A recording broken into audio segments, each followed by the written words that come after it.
If you find yourself in the position where you're advising a client who's had a judgment entered against them in default of them filing a defence within the time prescribed by the rules, this video may help you.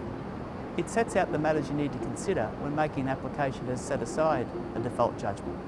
Default judgments can be broadly categorised into two categories. Firstly, there are judgments that have been entered irregularly. What this means is that the steps anterior to the making of the judgment have not been strictly followed. In those circumstances, your client will be entitled to have the judgment set aside ex debito justitiate.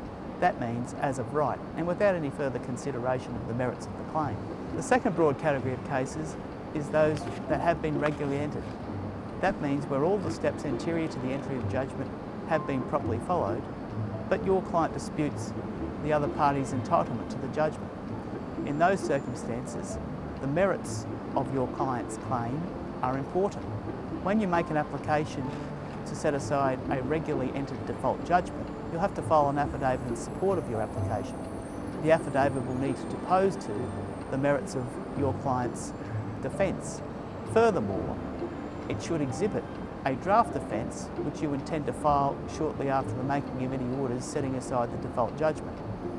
Further again, your client will have to depose to the reason for the delay in filing an offence.